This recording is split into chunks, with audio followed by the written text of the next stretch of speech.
There's been changes to the neighborhood, but not a lot. I think the overall character of the neighborhood has stayed pretty consistent, but I think the commercial district has changed quite a bit. Um, Number one, once you got east of Carlisle, things got seedy quickly at that time. And so Morningside Park, when I first got involved with the neighborhood, it seemed like we spent a lot of time every meeting talking about the methadone clinic, the various other businesses that were kind of in what we now call Upper Nob Hill. The biggest challenge is when if values get to the point where things start getting torn down to be replaced. We haven't really seen that too much. I can't remember, there were some old, pretty rundown buildings where 110 Richmond was, but it wasn't right on Central.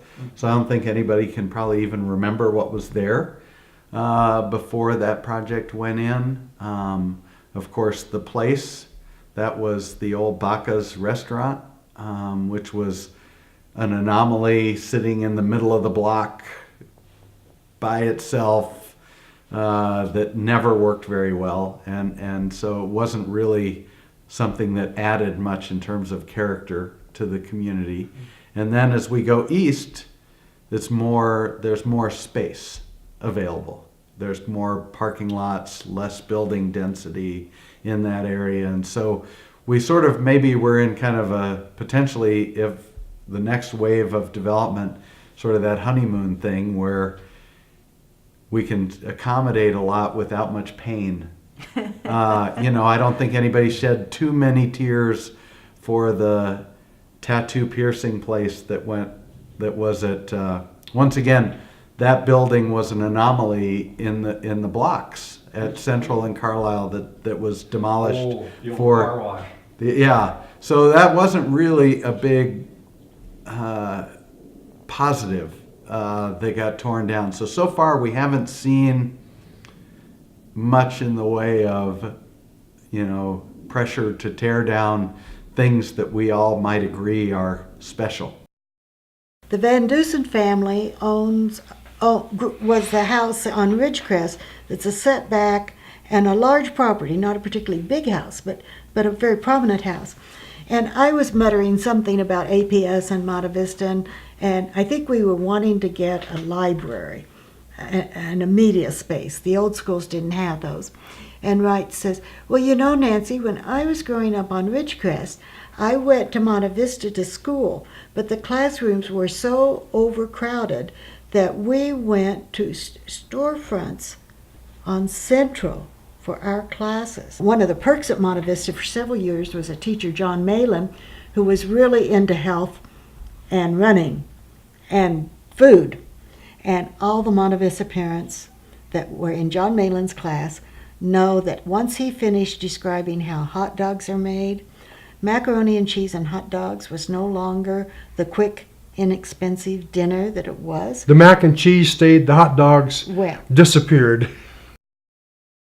Monte Vista Elementary School is certainly a landmark of this neighborhood. And you could claim it's a landmark of the city of Albuquerque, for that matter. It's a really great example of a developer creating a space for a public school, and then an architect and a school system designing a building that really respond to the site provided and sort of setting the tone for the neighborhood. The architectural style is in keeping with many of the houses nearby. The site design is really striking, I think, because of the way the building faces that fairly acute angle formed by the intersection of Monte Vista and Campus Road. And of course, then right down to the landscaping of that space, which is pretty nicely done. The Monte Vista Elementary School has these really distinctive qualities, not to mention the fact that it is historic. I could talk about its visual qualities, but it's a piece of this, it's a really important piece of this larger puzzle called Nob Hill. Albuquerque learned a lesson when the Alvarado was torn down. But let's be clear, Albuquerque didn't tear down the Alvarado. It Not was the city, but the community it was allowed it. it was torn down, and it wasn't its loss, I think, resulted partly from people's lack of belief that it would be torn down. And once the decision had been made, or the decision was made known to the public, it was really too late to reverse it, because it was a private decision, not a public one. So, because of the fact that it's been 45 years since the Alvarado was torn down, and nobody I ever mentioned the Alvarado to hasn't said, what a shame that was. I think Albuquerque learned its lesson. But it's a lesson that bears relearning and has to be relearned sometime. I think it was Ray Graham, who was a great sort of benefactor to Albuquerque, and he used to live, he raised his family over at Hidden Park. Their house backed up to, or McDuffie Park, I think it's actually called. We all called it Hidden Park because that's where everybody took their dogs to run around. But Ray made a comment to me that I thought was very telling. He said that Monte Vista Elementary is one of those schools that, because of its high ceilings and its entry, that a kid, especially a little kid, walking into that place, this is something that is special. And it's a place to learn, and it's a place just architecturally that imparts a sense of importance. And if they redid it, modern schools just don't have that. I think it's a very important, historic landmark in the community that really gives it a sense of history and stability. And so it would be a shame to lose it. The reason I'm here today is the Albuquerque Summerfest on 66, and it sounded like it'd be an interesting venue to come down. We'd never participated in this before, and we had a couple with us, and we decided that if we participated in the car show, that would give us a good parking place. People in Nob Hill can take a short stroll up to a really nice cafe or some good retail or a bakery, and that raises the quality of life. The walk scores for addresses in Nob Hill are very high because of that. I am aware of some areas in Nob Hill where the walk scores are in the 80s, even in the 90s, compared with some neighborhoods in Albuquerque where the walk score is 1. One of the things we hear a lot about Nob Hill is how it's a small town within a city. And it becomes more and more clear to me that that's one of the very fortunate aspects of Nob Hill for us, the neighbors. And I hope also for the merchants, the business community. It's a town within a town. There's Albuquerque, and then within Albuquerque there's Nob Hill, which per capita there's more businesses here, small businesses, and people get to express themselves through their retail business, or through their restaurants, or through their art galleries, or whatever avenue of thought that they decide is artistic, and it's a very unique community. I don't know how I got wrangled into this deal, but I ended up at Four Hills Country Club with about 300 or 400 ladies. There was a Christian women's group that were up there, and there was maybe multiple speakers. I'm not even quite sure. It was early 2000. And I go up there and I do my 10 or 15 minutes about Nob Hill and why it was great and all those things. And afterwards, finishing up, and a couple people came up to me and said hi and thank you for coming. And then one lady in particular was this elderly woman. I don't know, she was probably 85, 90 years old if I had to guess. And she just told me, I remember when I used to sled down Carlisle. From the top of Carlisle, I'd sled down Carlisle in the winter down to Central Ave. Well, I don't even know if it was Central Ave then, but she told that story. I was like, yeah, that's pretty amazing that people have that kind of experience and, the hustle and bustle of Nob Hill today. But one time long ago, it was this place that was just starting out, and that's how people experienced it. So that's my Nob Hill story. We kind of hang out around everywhere. You know, we'll hang out at my house, and since it's so close to everything, we can walk, honestly, like wherever we want. So sometimes we'll go have coffee at Starbucks or Satellite or anywhere, Flying Star. Maybe go grab some food at the food trucks, always my favorite. Go shopping. There's, you know, tons of places to go, ton of variety. So we mostly just hang out around here. There's so many things to do. It's just no limits, you know. You can do whatever you want. You don't have to come to Nob Hill for one certain thing because there's just so many things you can do. Nob Hill's a great place. That's honestly it. Like, that's all you can really say about it. It's the dream and I love it, and I'm able to share it with people on a daily basis. So that truly is part of my story, is to be able to say that I kind of like now have history with it and love to share that. What I love about living here, just a block off of Central, is that when I go out to have my coffee and on the weekend, if there's an event I've forgotten about, I hear it there in my backyard, and I go out there and I go see the Gay Pride Parade, or I go see the car show here, or the Twinkle Light Parade, and I also know that anytime there is a big event, any of my friends or neighbors are all gonna ask me where I'm gonna be and when, and they'll all want to go meet up and see each other at the beer garden, or at the car show, or at the kids' tent over here, or one of the concert stages during the events. We certainly have a lot of challenge with our retail. That's our big challenge. We have a lot of great food, we got some great drink, we've got some nice culture and some nice art, but this is a difficult little spot for all the retailers. We certainly have seen a lot of them go. So I would love to see some way that people could find a product or some kind of a niche where they could sell things that people wanted to buy, and where you could come and go to dinner, and then afterward you could go look at a few retail shops and go look at some clothes, or some homewares, or some art, or something like that. If you can picture me, I'm in my bed, fourth grade, and just pop out of bed, screaming my head off. And my mother runs into the room because I'm really bawling. And she says, calm down, what's the matter? And I'm completely inconsolable. And in my dream, what I had pictured was I was standing on Carlisle, right at the top of Nob Hill. And I could see the Jemez Mountains up to the north, and the Nacimiento Range, and just as I picture it, you know, today, I see it really vividly. I can see those mountains up to the north. It's just an incredible sight. But there, right in the middle of the mountains, was a giant #2 pencil. And it was falling towards me at an incredible rate.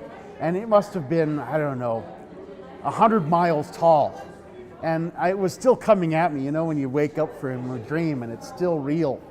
And that's what it was like to me. But it's the only dream I remember as a child.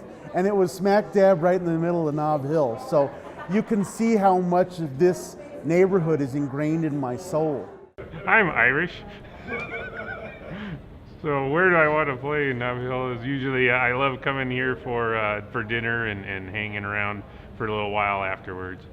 And then just days like today, this is one of my favorite days of the year. I just love walking up and down Central.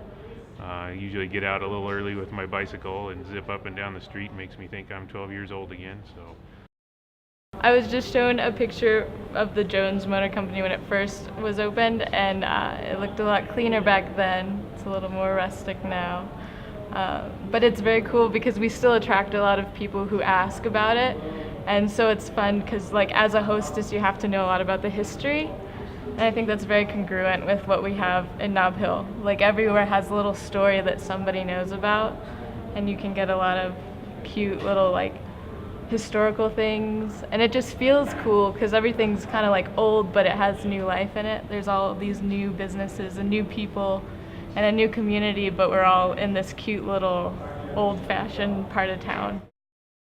I'm going to survive the heat, go listen to some music, and meet with my friends here at Saks. Saks is also in Nob Hill.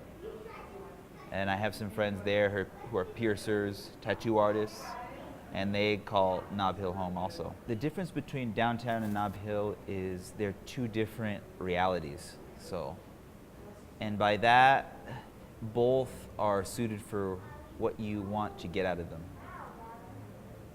If you want to go and kind of forget about everything, you can go downtown, you know, and just party.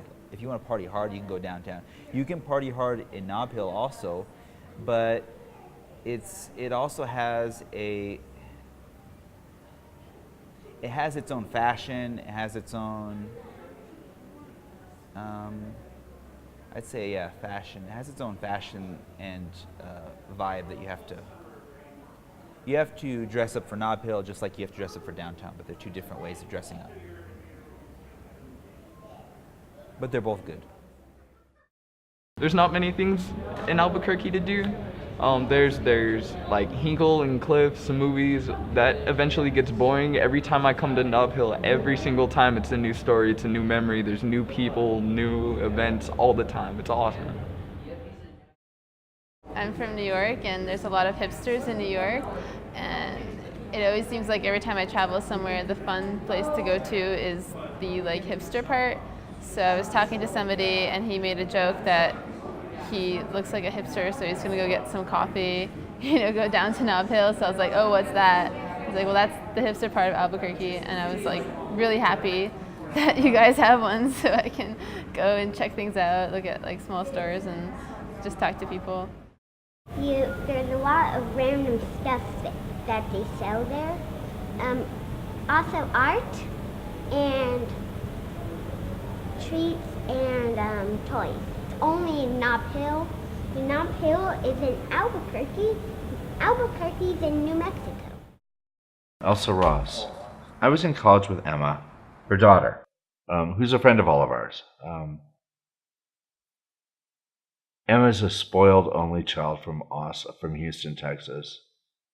Came to me in tears one year because her parents were splitting up, and she didn't know how only children dealt with divorce. I'm like, you drink a lot. But Elsa, neither of you have ever met her? She is a tender soul. Dana and I once watched her as she crossed the crosswalk at Central. And Dana said, she sees something beautiful with every step she takes. She is the sole survivor of her family of an Auschwitz concentration camp. Elsa was in? Yeah, as a baby. So Elsa showed up to check in on Emma in 1986. No, 87, because Scalo had already opened. And we're sitting in Scalo, we're having a drink, we're having lunch. And Elsa said, I'd like to move here and open a shoe shop. And I said, if you're going to carry men's shoes, I'll support it. And she's like, nope, only women's. And she looked across the street, and they were closing Harris Newsstand. And she bought that place. And, that's a long-ass time to be. And, the shoe thing didn't work, but they brought in the high-end fashion. There's a shop that survives on maybe 12 girls in this town that go and spend that much money on clothing a few times a year. Because her dresses run up to, $2,000-$3,000.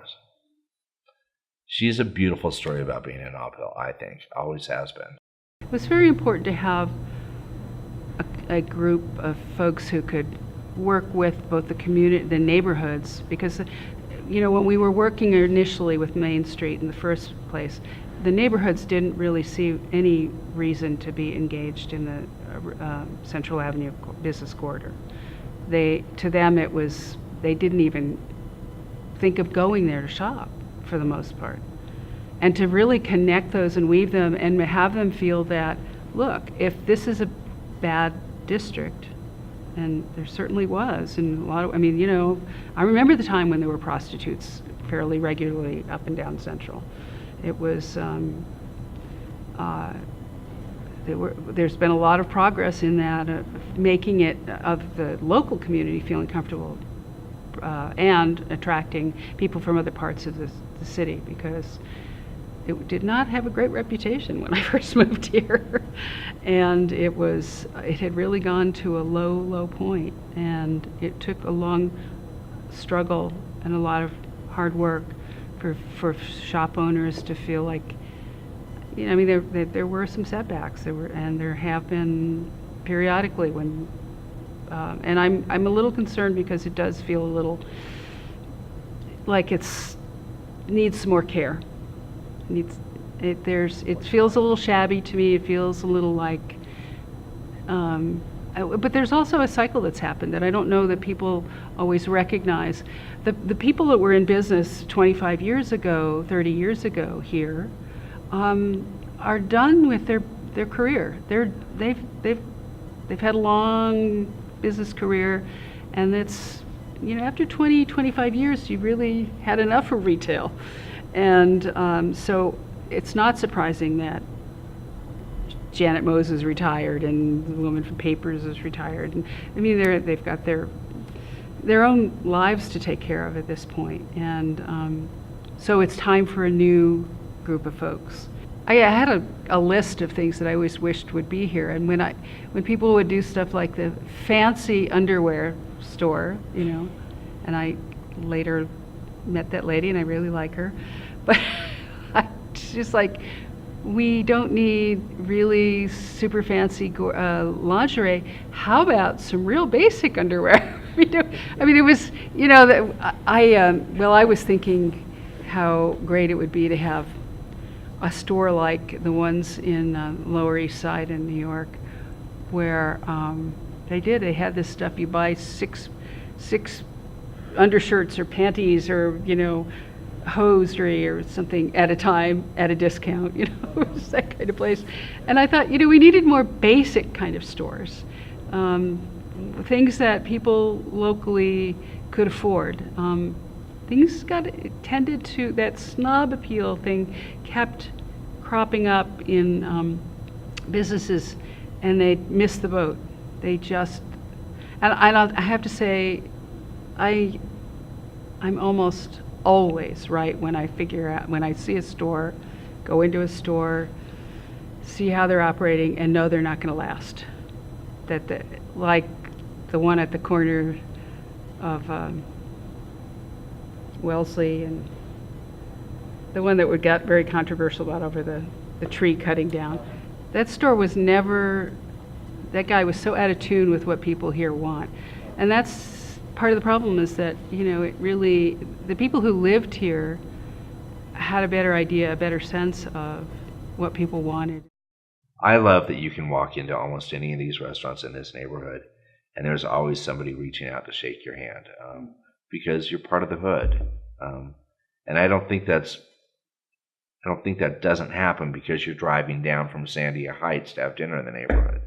I think it's a friendly place to hang out.